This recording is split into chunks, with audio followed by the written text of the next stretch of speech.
ಹಿರಿಯೂರು ತಾಲೂಕಿನಲ್ಲಿ ಕಾಂಗ್ರೆಸ್ ಮುಖಂಡರ ಫ್ಲೆಕ್ಸ್ ರಾಜಕೀಯ ತಾರಕಕ್ಕೇರಿದ್ದು ಪಕ್ಷದ ಒಳಮುನಿಸು ತಿಕ್ಕಾಟ ಬೀದಿಗೆ ಬಂದು ನಿಂತಿದೆ. ನಿನ್ನೆಯಷ್ಟೇ ದ್ರಾಕ್ಷಿ ರಸಮಂಡಳಿಯ ನಿಗಮ ಅಧ್ಯಕ್ಷ ಡಾಕ್ಟರ್ ಯೋಗೇಶ್ ಬಾಬು ಹುಟ್ಟುಹಬ್ಬ ಆಚರಿಸಿಕೊಂಡಿದ್ರು. ಅವರ ಹುಟ್ಟುಹಬ್ಬದ ಹಿನ್ನೆಲೆಯಲ್ಲಿ ಅವರ ಬೆಂಬಲಿಗರು ಪಟ್ಟಣದ ಮುಖ್ಯ ರಸ್ತೆಯಲ್ಲಿ ಸ್ಥಳೀಯ ಪಟ್ಟಣ ಪಂಚಾಯತಿನಿಂದ ಪರವಾನಗಿ ಪಡೆದು ಹುಟ್ಟುಹಬ್ಬದ ಶುಭಾಶಯ ಕೋರುವ ಫ್ಲೆಕ್ಸ್ ಹಾಕಿಸಿದರು.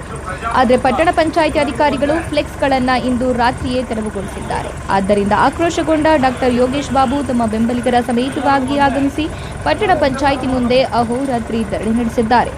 ತೆರವುಗೊಳಿಸಿದ ಫ್ಲೆಕ್ಸ್ಗಳನ್ನು ಕಟ್ಟುವವರೆಗೆ ಬಿಡುವುದಿಲ್ಲ ಎಂದು ಹಠ ಮಾಡುತ್ತಾ ಭಾನುವಾರ ರಾತ್ರಿ 11 ಗಂಟೆಗೆ ಪ್ರತಿಭಟನೆಗೆ ಮುಂದಾಗಿದ್ದಾರೆ.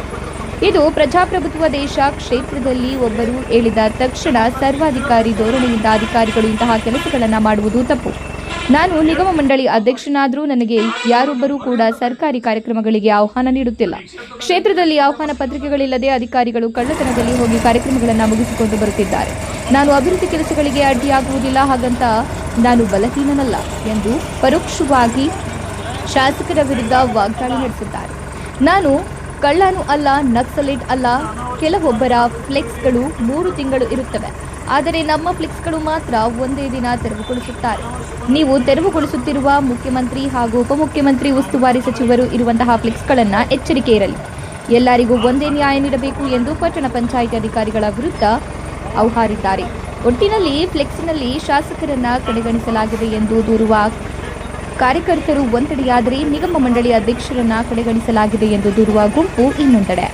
ಇದರ ಮಧ್ಯೆ ಯಾವ ಸಹವಾಸವೇ ಬೇಡವೆಂದು ತಟಸ್ಥವಾಗಿರುವ ಕೈಪಾಳೆಯಾದ ಕಾರ್ಯಕರ್ತರು ಮಾತ್ರ ಅತಂತ್ರ ಸ್ಥಿತಿಯಲ್ಲಿದ್ದಾರೆ. ಕ್ಷೇತ್ರದಲ್ಲಿ ಶಾಸಕರು ಮತ್ತು ನಿಗಮ ಮಂಡಳಿ ಅಧ್ಯಕ್ಷರ ಮಧ್ಯೆ ಇರುವ ವೈಮನಸ್ಸು, ಭಿನ್ನಮತ ಸ್ವತಃ ಕಾಂಗ್ರೆಸ್ ಪಕ್ಷದ ಕಾರ್ಯಕರ್ತರಿಗೆ ತಲೆನೋವು ತರಿಸಿರುವುದಂತೂ ಸುಳ್ಳಲ್ಲ. ಉಪಮುಖ್ಯಮಂತ್ರಿ ತೆಗೆದಿರೆ, ಜಿಲ್ಲಾ ಉಸ್ತುವಾರಿ ಸಚಿವರು ತೆಗೆದಿರೆ, ನಾನು ಬೋರ್ಡ್ ಚೇರ್ಮನ್ ಇದ್ದೀನಿ.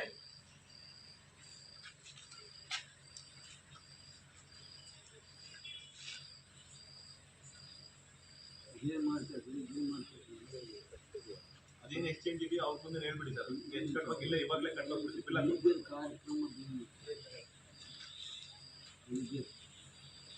ಈ ಮುನ್ಸಿಪಾಲಿಟಿ ಮಕ್ಕಳಲ್ಲಿ ಇತ್ತಲ್ಲ, ಒಂದು ತಿಂಗಳಿಂದ ಇತ್ತಲ್ಲ, ಅದನ್ನ ಅಬ್ಜೆಕ್ಷನ್ ಬಂತು ಅಂತ ಹೇಳಿದ್ರೆ ಅಬ್ಜೆಕ್ಷನ್